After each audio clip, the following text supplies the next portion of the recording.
So season 2 has finally made it, and we're excited to be playing. We're like barely over a day, like approaching the 2-day mark of being into the season. So in this video, we're going to go over a lot of the season overview, season features, and season rewards for this season, and just how you kind of progress through the season. So stick around. Let's get it.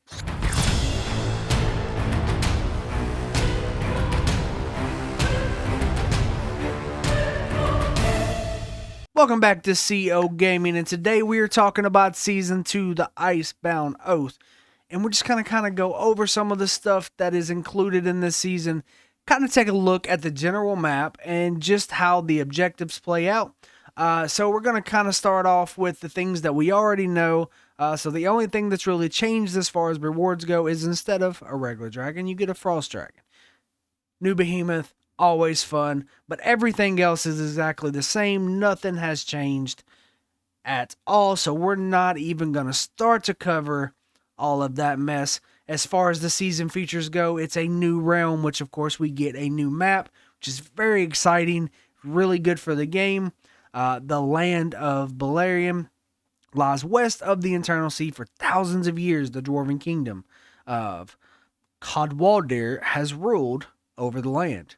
Marvel at its magnificent sandstone cliffs. Visit bustling Michaela Market, the jewel of the desert, and gaze upon glorious Castle Frostforge located in Beleriand's breathtaking mountains. So, some of the new things that we're going to get is the Proving Grounds. This is the ancient ancestor statues. These are located in between your Zone 1s and your Zone 2s that match up with your connecting zones that you will have chances throughout the season to fight for, which is going to be a very fun new feature. I know there's something like this in Rock, so anybody that played Rock before this definitely knows all about this Proving Grounds. It's just called something different. I'm not entirely for sure what that name is. If somebody will drop that in the comments, I would very much appreciate it. You do get a new storyline, which is very exciting. I know we did not get one in Season 1 Plus, and a lot of people like those stories, so there is a new story, season story with this. New behemoths that we said in the front. You got the Frost Giant and the Frost Dragon, which is very exciting. For the most part, looks like, from what I can tell so far, we will do a video on both of them at a later date, but they are pretty similar to their counterparts, just a skill or two different. We have villages again, and we have semi-protected passes, which we will go over here in a minute. And then, of course, you have your resource boom. Resource points across Tamaris have been upgraded and will now provide much greater amounts of resources. Basically, with that being said, is the resource nodes that we know aren't really any different. They don't have more in them, but they're just higher in each zone, which is always nice. Higher max star ratings, which of course went up technically last season, but they went ahead and account for it this season as well. And then PvP experience is back. Yes, you cannot put experienced homes into your heroes after 50, so you have to get 50 to 60 with PvP again, which in my opinion is not a bad thing. Let's move into the season overview. Basically, what this covers, it gives you the story. We're not going to read all the way through this, but it just kind of gives you the story of what the Icebound Oath is. And then as progress, Phase 1, we will defeat and purify behemoths across Beleriand to free them from the Mana Stone's curse and fight alongside them. Phase 2, break through Dwarven passes and make your way north to rouse the Dwarven High King from his madness. Phase 3, defeat the Frost Dragon that lies in the northern Beleriand, rebuild relations with the dwarves, and prepare to head toward a new land. And man, there's a lot of speculation out there of what this season could lead into, but I would be super stoked if we get to play as dwarves, and dwarves become our fourth faction after this season or going into Season 3.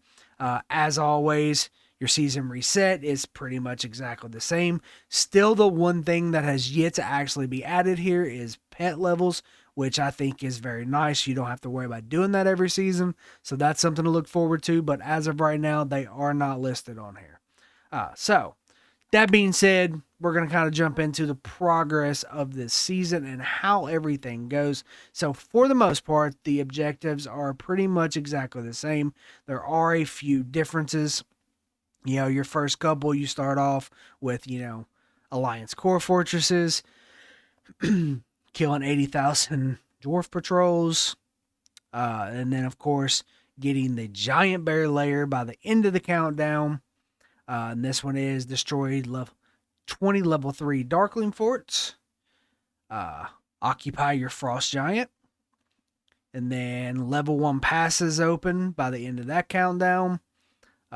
Stubborn Guardian by 3, which is, of course, when you're going to get to do your first level 1 statue fight. That's always going to be nice. Man, I'm super excited about this feature. I'm not going to lie. I am super excited to have something else for us to do PvP, especially the way this map is built.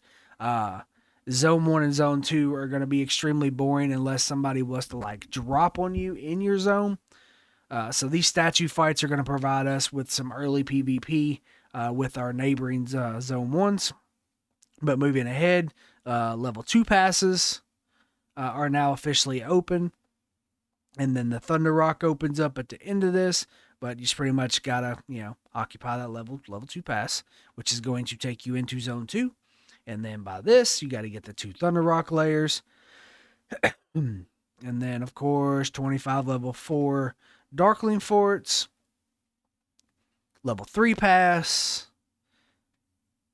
Raging Guardian times 3, which is going to be the statue fights again, because there's going to be more as you progress through the map. It's not just in Zone 1s, it's in other zones as well. I'm pretty sure it's Zone 1 and Zone 2 that have them, or it might be Zone 1 and Zone 4. We do not have the map open fully to see them. But I would say it's going to be one of those. And then it could just be in all the zones. I'm not really for sure 100%. I pretty much have a general idea, but not 100% sure. And of course, Lions Power Rankings finally open with glorious names. Then you get Silent Celebration, which is where we get into the real meat of the objectives, to where things start to get really exciting for the season. You got the Darkling Forts for 5+, and then level 4 passes open. This is when the PvP really just sets in and you go into Zone 4s to where you're officially going to be full-blown open map fighting your neighboring Zone 1s. Man, it's going to take a minute to get here, but it's going to be fun. And I love how the map's set up. So it kind of takes away a lot of that extra 7v1 situations.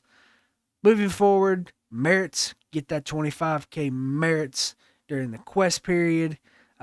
Conspiracy, get that Hydra.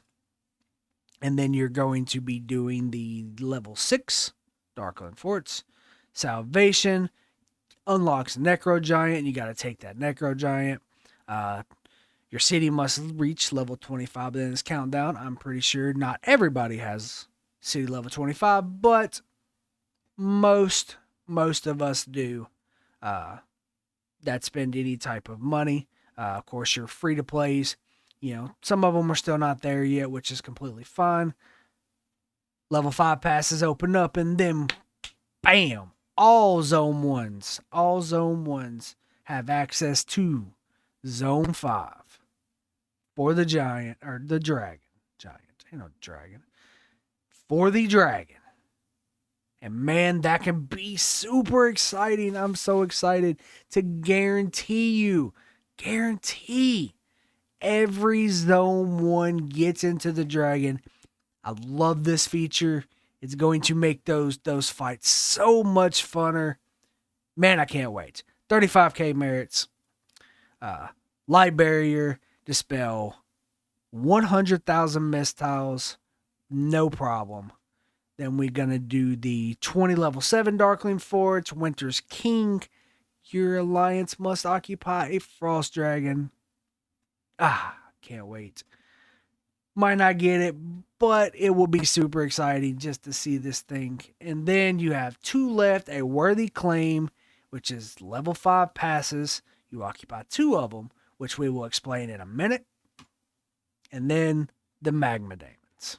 So, the general idea of this map is zone 1s are semi-protected, zone 2s are semi-protected. You cannot go into those zones. Well, here's where you get a hitch, because with this, level 5 passes times 2, which means you can go back into them. So zone 4s, you will eventually be able to go through. They become unsemi-protected. That way, you can complete the last objective of the season, which makes sense because somebody's got to get 3 magma daemons, or your map might agree not to do this, and it really doesn't matter. It is what it is either way. But they give you the ability, they had to give you the ability to do this somehow. It is one of our objectives. It's something we've got used to.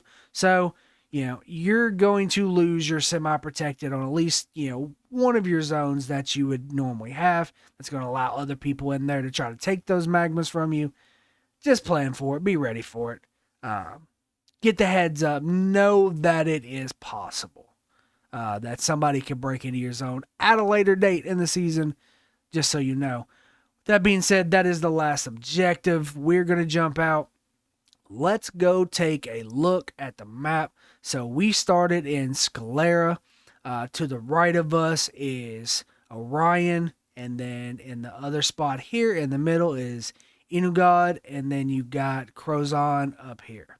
As I said, we aren't far enough in the season to really open up the map yet, but I can show you where the level 2 passes are here. And then this is where your statue is going to be on the right side, and also you get on the left side. So we will fight Inoglad here, and then we will get to fight Orion here. If we, of course, choose to do so. Of course, with your allies, you're going to make deals. You never know who's allied up, unfortunately. As with my season, I will talk about this in another video, probably in the next few days, of deals and deal breaks and all that good spicy drama that's already happening in our season. But we're just going to continue. Here's the level 2 passes that will go into our zone 2 that is protected. And then every one of these zone 1s have that. I can tell you with the map that zone 2s and the way the map is designed works out a little bit different than what we're used to. So right here where these level 2 passes are, these are going to be your zone 2s. And then this will technically be your zone 4. And then there'll be like another zone 2 up here. And then a zone 4, zone 5. And that's pretty much how it goes all the way around. So you won't really see any just heavy PvP until this here, if the middle zones get the best, because we get 2 zone 4s to fight in general. But if you start in one of these outside zones, you're only getting that 1 zone 4 to fight in. And then of course your zone 2 is, up towards the top. So something to consider when you're jumping into these seasons is, yes, you kind of get a little bit safer when you start on the outside, but you also run the risk of, let's say the strongest group on your server, if you're not in that group, starts right here.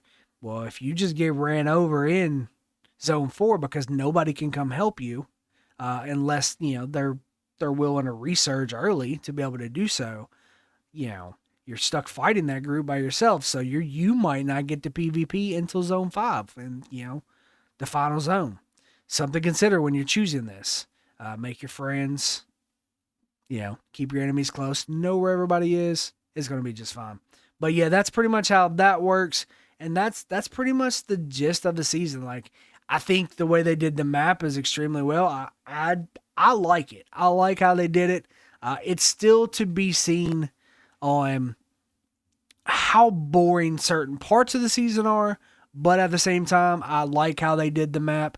I think giving everybody that protection that a lot of people felt that you didn't have in Season 1 Plus, depending on what your groups and your server really tried to do to you afterwards. Like, I think that became a problem, 7-on-1 fights, 6-on-1 fights, whatever. And then all of a sudden at the end of the season, groups had pretty much decided, hey, I'm not leaving you with anything.